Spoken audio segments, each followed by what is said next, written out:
आइए देखते हैं क्वेश्चन नंबर आपका आया दूसरा। देखिए दूसरा में क्या बोला है कि इस सब रोलेस थ्योरम के ऊपर क्वेश्चन दिया है। क्या बोला है, ध्यान समझिए। दिया है आपका कि जांच कीजिए कि यह रोलेस थ्योरम के ऊपर आधारित है कि नहीं है, यह रोलेस थ्योरम को फुलफिल करता है कि नहीं करता है, यही हमको निकालना है। रोलेस थ्योरम आपको पता है क्या होगा, पहला कंडीशन में क्या था, पहला स्टेप में क्या था कि आप पॉलिनोमियल या कंटीन्यूअस होना चाहिए। दूसरा में क्या था कि आपका डिफरेंशिएबल होना चाहिए। तीसरा क्या था, एफ ए बराबर एफ बी होना चाहिए। तीनों जब कंडीशन फुलफिल होगा तो हम लोग सी का वैल्यू निकालेंगे। कंफर्म है?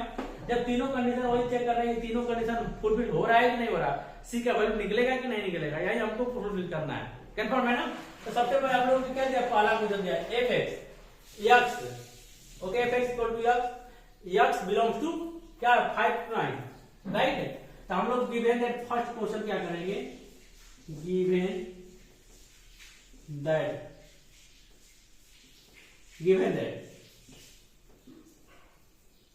ओके, गिवन दैट में क्या दिया, देखिए फर्स्ट क्वेश्चन आपका F X equal to X belongs, X greatest number, X belongs to 5 9, right.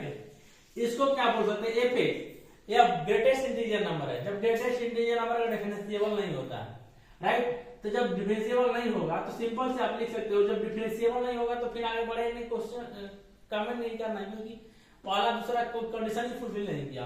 तो आप लिख सकते हो F X is A not differentiable, right, F X is A not differentiable and F X is A not satisfied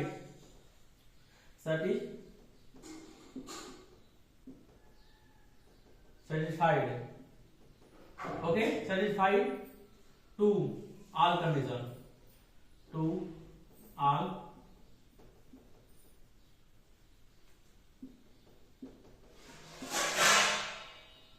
condition, all condition of Rolle's theorem, Rolle's theorem, ऐसे आप बोल सकते हैं। आपका आंसर हो गया।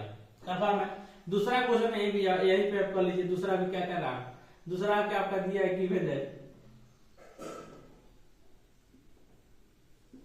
That okay. दूसरा आपका given that F X is A, sorry F X equal to लिख सकते हो आप, F X equal to X, okay, X belongs to -2 से आपका 2 तक हो गया। देखिए दोनों में तो अंतर केवल बिलोंग्स टू का है, तो बिलोंग्स टू का तो यही कंडीशन हम लोग लिख देंगे। तो लिखेंगे तो आपका क्या लिख सकते हैं, F X is A not differentiable, right, ये हो गया आपका नॉट डिफरेंशिएबल। दूसरा हो गया आपका F X is A not satisfied to all condition of Rolle's theorem, यह हो गया आपका दूसरा, राइट। अब आ गए तीसरा पे। तीसरा थोड़ा ध्यान से देखिए, आगे बढ़ेगा थोड़ा सा। तीसरा क्या बोला है, F X equal to X square minus 1। देखिए एक्स स्क्वायर माइनस 1 यह पोलिनोमियल हो गया, राइट, यह पोलिनोमियल हो गया। तो यह पोलिनोमियल हो गया तो आप लिख सकते हो क्या, यह पोलिनोमियल है, यहाँ पे लिख सकते हो F X is a polynomial या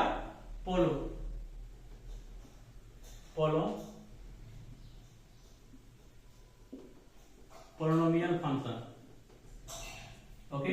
F X is a continuous function, okay. तो F X is a differentiable भी होगा, राइट। जब पोलिनोमियल हो गया तो कंटिन्यूअस होगा, और जब कंटिन्यूअस होगा तो डिफरेंशिएबल होगा करेगा, 100% होगा। तो इसमें आप क्या लिख सकते हो, क्लोज इंटरवल लिख सकते हो, इससे क्लोज इंटरवल होता है, ओके। इंटरवल आपका दिया है, क्या दिया है, सॉरी 1 से 2 तक। यहाँ पे ऊपर वाला में क्या कर सकते हो आप, क्लोज इंटरवल कर सकते हो, open interval, close interval 1 to 2, यहाँ पे close interval, sorry open interval छोटा वाला करते हैं 1 2, ऐसे क्लिक कर सकते हो आप। ये हो गया आपका अब आते हैं, जब दोनों स्टेप फुलफिल हो गया तो क्या कर सकते हैं, एफ ए एफ बी की मान निकालेंगे। तो यहाँ पे लिखेंगे एफ ए इक्वल टू, तो एफ ए इक्वल टू क्या हो सकता है आपका एक्स स्क्वायर माइनस वन, तो F one equal to one का square minus one equal to zero. यहाँ पे एफ बी इक्वल टू आपका X square minus one, F two का मान आपका हो जाएगा क्या, देखिए ध्यान से, टू का square minus one equal to three.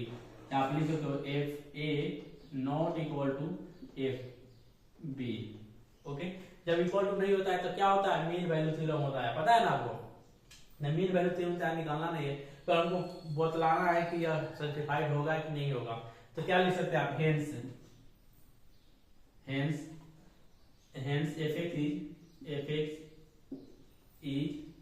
X is not certified,